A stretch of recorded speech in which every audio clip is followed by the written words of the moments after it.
Good morning. Good morning. Good morning, everybody. Wednesday, January 1st. Happy 2025. Hopefully, everybody had a great night last night. Hopefully, everybody's safe, sound, and ready to go for the new year. Thank you very much for tuning in. This will be a little bit of a hybrid today. A little bit of a post game show, a little bit of the Sliwa show, kind of a little combination of the two. Mostly a post game show. I know I didn't get a chance yesterday to do one, but I did want to throw some content up today, and then we're all gonna enjoy our New Year's Day. I'm gonna head out. I'm gonna go to the Rose Bowl today. I haven't bought tickets yet, and my strategy of just kind of waiting here to see if tickets come down, it's backfiring because the tickets are only going up, only going up. Thank you for being here. I'm enjoying my cup of coffee. This will probably get posted.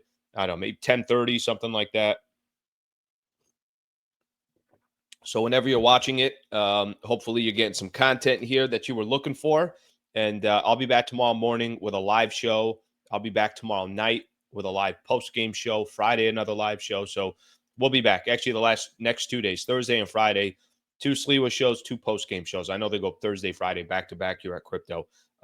Quick quote of the day here. If we're going to start 2025, we better have a quote for our people here. Master the unknown by knowing your deep self. Master the unknown by knowing your deep self. Lakers last night got a loss to the Cleveland Cavaliers. So let's spend a little bit of time on that. Again, I appreciate you guys hanging out here on New Year's Day. If you could subscribe to the channel, I would really appreciate it. Damn, Cleveland's a good squad. I think I was underselling the Cleveland Cavaliers when I was doing my show yesterday. I was talking about how, well, really, the main point that I was trying to get across is, do I think they're going to beat the Celtics in a 7-game set? The answer is no. And after last night, I think the answer is still no. But they're legit. That's a really, really good balanced team in the NBA. You don't see that too often. I think what makes them so unique is they got 6, 7, 8 guys that can score in double figures on any given night. They got real shooters on that team. They got real playmakers on that team. They got guys that really understand their role. They got big men that could play on the defensive side and also understand what their strengths are. So they got a little bit of everything. I watched the game last night, and then I'm listening a little bit to Spectrum. So James Worthy, Robert Ory, Chris McGee, Mike Bresnahan, their whole crew. And I'm listening to them. I thought it was interesting. This doesn't happen too often. But I thought James Worthy and Robert Ory were both very encouraged, even though it was an L. And then you're listening to Anthony Davis in the postgame show. Sounded very encouraged, even though it was an L. Then you listen to JJ Redick, who was a little bit more, that's his job as a coach. He was a little bit more, hey, if we get this offensive rebound, then it puts us in this position. Too many runs. Lakers were always playing from behind, but they'd make it interesting. They'd cut it down to down 3, down 4, down 2. Even took a lead at one point in the second quarter. And then next thing you know, Cleveland would hit three threes in a row and 3 straight possessions. You're looking around like, what the hell just happened here? How's it 8, 9, whatever it is again? But I only set it up that way is because I don't think there are a lot of Laker fans that were walking away from yesterday's game saying, that's it. Lakers don't have a shot. This team is trash. What a dumb trade. I don't think that was happening. And you'd be overreacting no matter what happened yesterday. I think most people are walking away from yesterday's game saying one thing, at least I am. Cleveland's got a squad. It's a really, really good team. So let's do this as we react to the Lakers' loss yesterday. Final score 122-110. Let me just give my overall thoughts on the game, and then we can go from there. I think sometimes, and we've seen this happen to the benefit of the Lakers. Anytime you start off as strong as Cleveland did, you kind of set a standard to the game. Cleveland early on had a 15-point lead. And I thought, it wasn't officially your ball game, but it was kind of your ball game. And I'll tell you what I mean by that. What I mean is now you're playing from behind the rest of the way. Now it means if you go on a 7-0, 8-0 run, you're still down 4 or 5. It means Cleveland can now play incredibly loose. What do they got to worry about? They got a cushion. They got guys that are out there that are firing away. It's a lot easier to make buckets when you're up than when the game is close or you're down by 4 or it's a key possession and you can't miss. You can't afford to miss a shot. We've seen the Lakers do this. They did it against Sacramento. They did it against Memphis. They've done it in some of these other games where I give them a lot of credit for. They set the standard and the tempo of the game. Cleveland did that to the Lakers yesterday. So, unfortunately for the Lakers, they were playing from behind the entire way. Guys like Donovan Mitchell was certainly establishing his presence early in the game, and a lot of other players as well. But I thought that first, let's call it, I know by the time the first quarter was done, they were only down 4, it was 34-30. But anytime you're playing uphill, by the time you get to the top and you feel like it's even, well, that team's also going to go on a run. And that seemed to be the issue with the Lakers the entire night last night. Every time they went on a run, Cleveland was like, cool. So you just went on an 8-0 run and we're still winning. We're going to go on a run of our own. And they would. And, seemingly had control of that game from the first couple of minutes of the game. So that's the one portion that I will point out. You're at home. You just made a trade. You're excited about the squad that you have. You can't fall down 15 in the first quarter. You can't. And if this is a Lakers team that, obviously is clearly looking to try to make some kind of run in the Western Conference, try to make some kind of noise in the Western Conference, I don't care who you're playing. If you're home and it's the first quarter, you can't be down 15 in a game in the first 12 minutes at home with the quality of players that the Lakers have. So that to me is the first thing that really stood out. And I'll start with this. I'm going to first praise some of the players from the Cleveland Cavaliers, and then I'll get into some of the Laker players. But just some of the team stats to look at. Cleveland doesn't miss threes. I mean, they shot 39% from three, and it felt like they shot 74% from three. They hit 18 threes last night. You're just not going to win a game where one squad hits twice as many threes as you do. Lakers hit 9. The Cleveland Cavaliers hit 18. In today's NBA, I don't care how great your big men are. I don't care how prolific you are from hitting twos and getting to the basket. If one squad is up plus 27 from the three-point line, you're going to lose that game. That's what happened to the Lakers last night. Cavs had a number of players firing away, and I'll get into their individual players here in just a second because they're players on that team that I didn't even realize were that impactful. But it's not just, it's just Darius Garland or it's just Donovan Mitchell or it's just Karis LeVert. No. They got guys coming off that bench or in that starting lineup that you and I aren't typically talking about or paying attention to that were real contributors to last night's game. Okay, so that certainly stood out. Lakers didn't really have much of an advantage when it came to free throws, which in most games they do. Rebounding was virtually the same, 5 extra rebounds for the Cleveland Cavaliers. 32 assists for Cleveland, too. By the way, Lakers, 26 assists. That's great. But Cleveland, 32 assists. Both teams, I thought, were pretty good as far as the turnover game goes. 62-52 points in the paint. So Lakers plus 10 there. But the last stat that, I mentioned early on, largest lead for the Lakers, 2.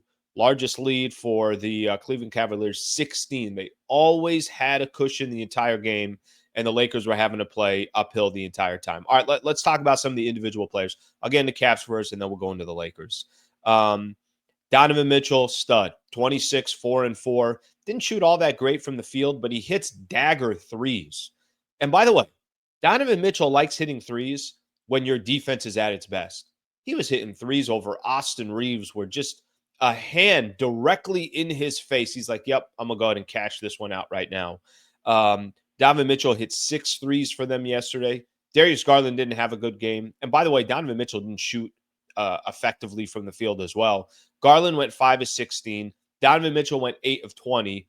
But Garland had 14 assists, and he also had 14 points. I mentioned Donovan Mitchell, 26 points. I was listening to Stu and Billy Mack yesterday during the broadcast, and they had said, that's as good of a backcourt that there is in the NBA. I'm not really arguing that. When your record is 29-4, when you haven't lost a game to the Western Conference this year, to a Western Conference team, I see where they're coming from when they're saying that. And they complement each other. It reminds me a little bit of when Donovan Mitchell was in Utah, and it was Mike Conley that was the point guard there. And it was Donovan Mitchell that was able to he gets to eat, do everything that he does, be the great athletic, prolific player that he is. And then Mike Conley would kind of be he'd be the vet that's, all right, let me get everybody else involved. Let me make sure that I'm properly feeding the big men. That's kind of what Darius Garland is for the Cleveland Cavaliers. Also gets to the basket, also gets buckets for his own, but 14 points, 14 assists for him. Jared Allen, man, that's a name. Get my quick sip of my coffee here. Jared Allen is one of those players that you rarely hear that guy's name come up when it comes to NBA bigs. Jared Allen last night, 12 of 14 from the field, 27 and 14. Whatever Anthony Davis did last night, Jared Allen was toe-to-toe with him. Now, I know it's different. Lakers depend much more on Anthony Davis than the Cavs depend on Jared Allen.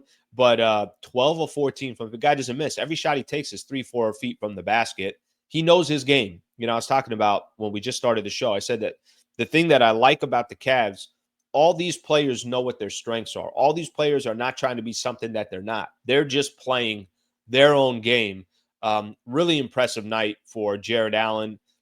14 rebounds on top of that, like I mentioned. 3 block shots, 27 points. He went toe-to-toe with Anthony Davis last night. I give him a ton of credit for what he was able to do yesterday. And then the last player I'm going to mention, at least just from the starting lineup, Evan Mobley, 8 of 14 from the field, 20 points and 6 rebounds. So they hit you. Every guy that they had in that starting lineup, even Dean Wade, who did not have a good game, 1 for 4 from the field, played 24 minutes at 3 points. He still had 9 rebounds. He found a way to impact the game in some regard. But look at their starters. Evan Mobley's dropping 20 and 6. Jared Allen's giving you 27 and 14. Darius Garland's 14 and 14. And then Donovan Mitchell, who's their best player, 26, 4 and 4.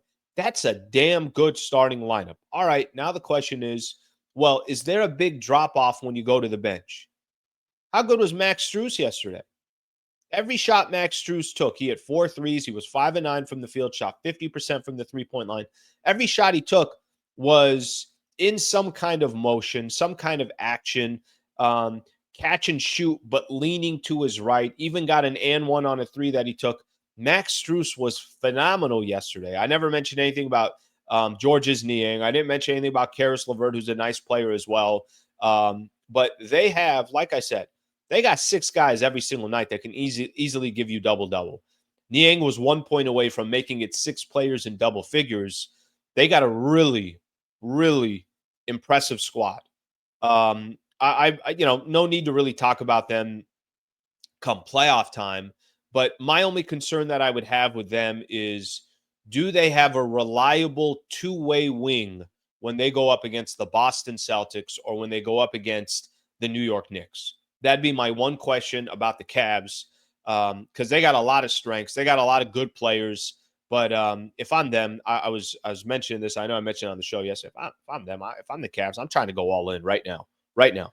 Why the hell would I wait? Let me just go all in. Let me go see what draft capital do I have? What players can I put in a trade? Let me go all freaking in and go see if I can get a real player that puts the Cavs in the same elite level as the Boston Celtics. So I know that's a lot of Cavs conversation, but I got to be honest with you. If I'm doing a post-game show, sort of a post-game show this morning, it's impossible for me not to give praise to that team. That team looked really, really good, jumped out the gate against the Lakers, and I didn't think the Lakers played that bad. That's kind of the funny thing is I'm going to get to the Lakers here right now.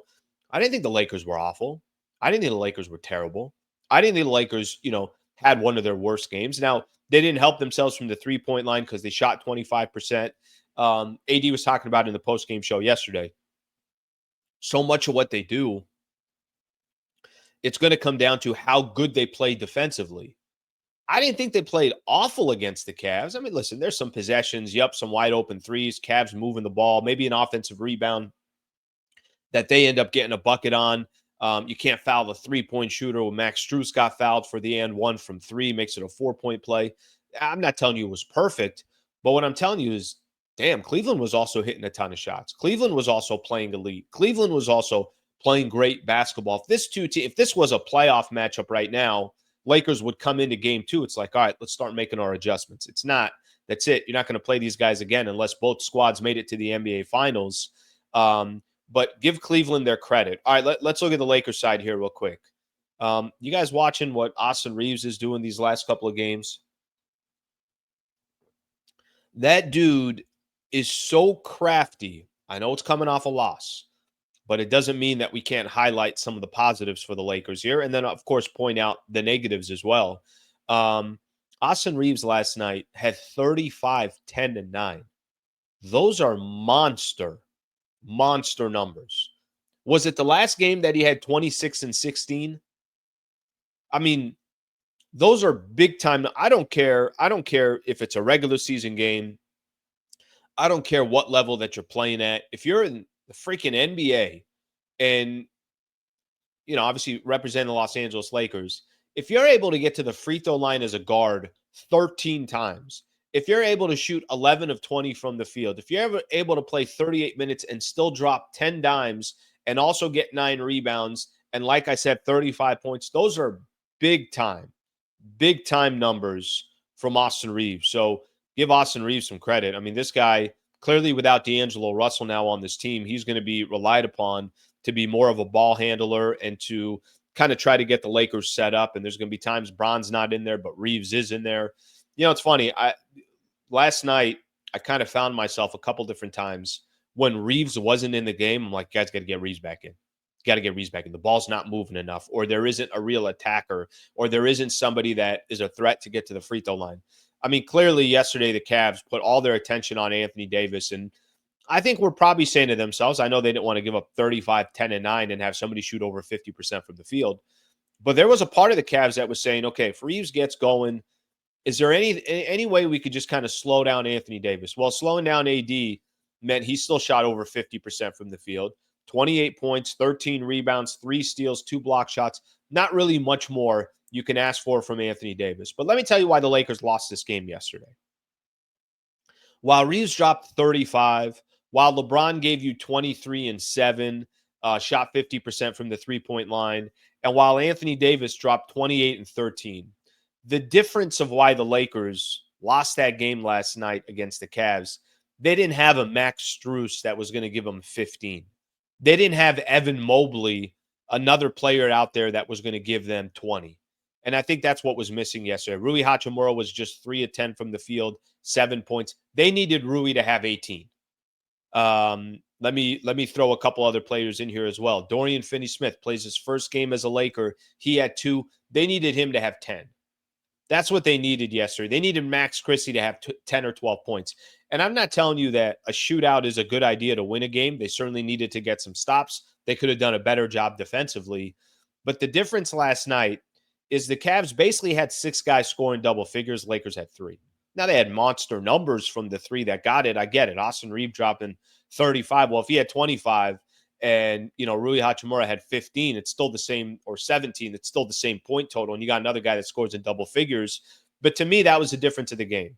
Lakers were relying on 3 people to get them their entire offense and all their points, while Donovan Mitchell, there'd be possessions where you didn't see him have the ball, but Cleveland kept scoring. Darius Garland might have not been involved with a bucket. Maybe he's dishing out an assist and Max Strus is hitting another jumper. Or Jared Allen's getting some key buckets around the basket, some putbacks or and ones or whatever the case is. So I think overall for the Lakers, it was you guys remember this yesterday. I'm 0 for 3, by the way. Every time I say there's barometer games for the Lakers, they lose. So be very cautious if I ever say there's a barometer game coming. But in a big game where the trade just went down, it's the first time we got a chance to see Shake Milton, who, by the way, hit a couple of threes, looked comfortable out there. It's the first time we got a chance to see Dorian Finney-Smith. Didn't look as comfortable. Give that guy some time, and obviously he'll find ways to contribute. But in a big barometer game on New Year's Eve, they didn't play bad, but they didn't play great. And they needed to play great to beat a great team, because that's kind of what the Cavs are right now. If your record's 29-4 in the NBA, you are a great team, and that's what they are right now. Okay, that's pretty much my post-game reaction to last night's game. I got a couple other things that I want to do here, and then I'm going to let you guys be and go enjoy the rest of your New Year's. Couple things here that I'm just going to get into here real quick. Let's go look at the NBA standings real quick. I want to look at the Lakers schedule coming up, and then we'll go from there. As far as the Eastern Conference Cavs, they got a 5-game cushion on the Boston Celtics. How about that? The top 3 right now in the Eastern Conference are solid. Cleveland at 29-4, Boston 24-9, and the New York Knicks 23-10. They've won 8 games in a row, 9 of their last 10. So how about this? The Cavs 8 in a row, the Knicks 8 in a row. Both of those teams have won 9 of their last 10. I don't know if these two teams got a game coming up on the schedule, but that's a matchup that I would love to watch between those two teams because I think they're equal in many ways. And in the Eastern Conference to have a good game like that. Let's see when they got each other. I'm looking at the schedule. Yeah, they don't got New York until February 21st. So we're not going to see a Cavs Knicks game for a while, but that gives you an idea what the East standings looks like. Of course, the West, the more important standings: OKC, Memphis, Houston, Dallas, Denver, Clippers, Lakers sitting in the number 7 spot. They're in a good position. Denver's 18-13. Lakers are 18-14. Clippers are 19-14. There's a lot of teams, obviously, all kind of joined together. But after the Lakers, to be honest with you, Minnesota, San Antonio, Golden State, Phoenix, Sacramento, none of these teams have looked impressive. I don't know what's going on with the Suns. I know they just got Bradley Beal back, Devin Booker back. But they've lost 3 in a row. They're 3-7 in their last 10. They're 15-17. Warriors are 3-7 in their last 10. San Antonio is actually one of the teams in the Western Conference that's like, hey, they're only getting better. They're only improving. So give them a little bit of credit. And I don't really know what the Timberwolves are. They seem like a 500 team every time I watch them. Okay, schedule coming up for the Lakers. So here's what they got coming. We mentioned this before that there was a lot of home cooking coming for the Lakers. They're going to have a couple home games and then go on the road for a couple games. So tomorrow, Lakers got the Blazers at home, 7:30 tip-off. Friday, Lakers got the Atlanta Hawks. Be careful of that game. Atlanta's already got a W on the Lakers. It's going to be a second of a back-to-back. I'm a little worried about that one, to be honest with you. They've been actually playing some pretty good ball. So Portland and Atlanta, Thursday and Friday, back-to-back in L.A., and then Lakers will go on the road for a couple of games. So next couple of games for the Lakers. Right now, they're sitting at 18-14. A chance. Listen, you win these 2 games at home, you could be 20-14, kind of walking into this road trip that you have coming up. One game at a time, obviously take care of Portland, and then I think Atlanta could be a little bit of a dogfight, but that's what the Lakers got coming up, both 7:30 tip-offs. Last thing I'm going to mention here, then we're going to call it a day. NBA Power Rankings came out on ESPN. The Cavs, number 1. They're number 1, and they should be number 1. One of the best benches in the league just got a little deeper. They're talking about, obviously, the Cavs. I'm going to read some information here. Cleveland, which ranks number 7 in the NBA in bench scoring. I was talking about, hey, you thought just those starters are great, and then look what they do. They put up 38.5 points per game. Recently welcomed back Max Strus to the rotation after the reserve wing missed 27 games. So I actually didn't know that he was out for that long. And look at him. He comes back. Look how instantly he's impacting the Cleveland Cavaliers. We saw it in that game yesterday with the 4 threes that he hit. Okay, so they got Cleveland at number 1. We'll let all the other teams in the middle there. I will tell you where the Lakers are in ESPN's power ranking. I'm okay with this. Top 10, number 9 in the NBA. So Lakers in at 18-14. Their previous ranking was number 12, so they've kind of shot up the rankings a little bit. They talk a little bit about the trade. They talk a little bit about how doing the deal 39 days before the trade deadline is a benefit. I will tell you, it's not just a benefit to give the team some continuity, but I think it's also a benefit because it allows Rob Pelinka to go out there and try to make another move. I put out a video yesterday talking about that. Last thing I'll just mention, Shake Milton and Dorian Finney-Smith, give them a second. It's not like these guys are going to come in and all of a sudden you're going to see exactly their value. I thought Shake Milton had pretty, hit a couple of those threes, but give Dorian Finney-Smith a little bit of time to kind of prove what kind of player he could be for the Lakers. All right, my people, just wanted to spend a little time this morning getting you guys some content, reaction to the Lakers' loss against the Cavs, and then a little bit more on top of that. Back on tomorrow morning at 8 a.m. Busy couple of days here. 8 a.m. on Thursday, 8 a.m. on Friday, post-game show on Thursday, post-game show on Friday. So we'll be cranking out content over these next couple of days. If you guys can do me a quick favor here, take a quick second, subscribe to the channel. I think if you guys, obviously can tell, all my attention's on YouTube now, getting an opportunity to focus 100% on this platform, really, really enjoying what I'm doing. I got to be honest with everybody. I really am.